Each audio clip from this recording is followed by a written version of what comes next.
Italian Accident Boy, Abunda, Alan, Peter Pick. Isang masayang game po. At bisita ho natin ngayong gabi ay mga Zumba Mommies at mga Homeowners Association members ng Esporlas. Lahat sila taga Muntinlupa. Maraming salamat. 10 sa inyo ang makakalaro si Kuya Alan sa ating game na ito. Ang mananalo kay Kuya Alan ay may premyong 5,000. Hindi papala rin dito sa 10 ito ay may 3,000. So walang uuwi na walang premyo. Kuya Boy, inimbita ko sila sa La Luna Cafe kasi special. Kasi si tatay nagsimula sa kanyang career bilang assemblyman ng Pateros, Taguig, and Muntinlupa. Nung tinatanong ko mga barangay nila, sabi ko, especially on Sunday, walang traffic. Be our guest sa La Luna Cafe. So, thank you sa inyo mga taga Muntinlupa. Sino ang 10 makakalaro ni Kuya Alan? Ay meron tayong tinatawag na CIA Lucky Cards. All you have to do ay tingnan ang ilalim ng inyong mga silya. At kung sino ang meron ay pumunta dito.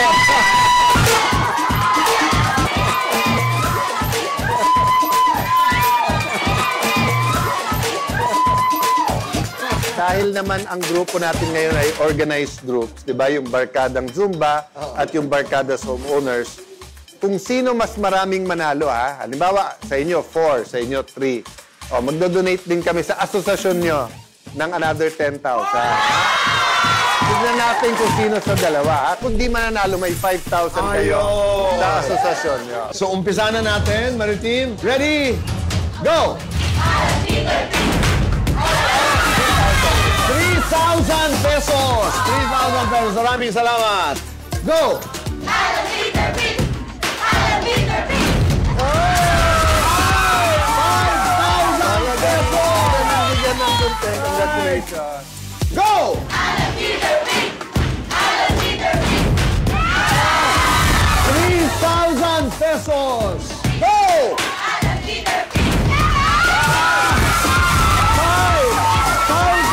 pesos! Go!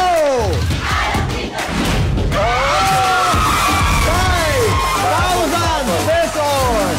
Okay. 5,000! Go!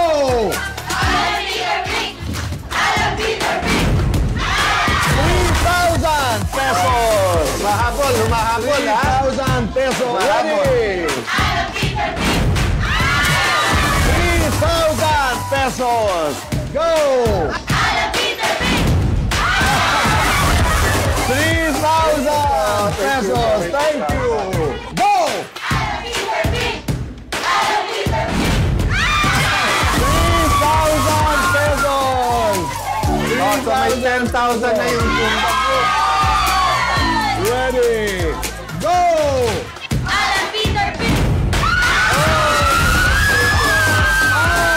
5,000 pesos! And sinong representative nyo sa 10,000? Maraming salamat. Okay. May 5,000 ang Homeowners Association. Sino ang representative? Ayun. Maraming salamat. Ngayon naman ay lahat merong Ensaymada at JC Premier Bags.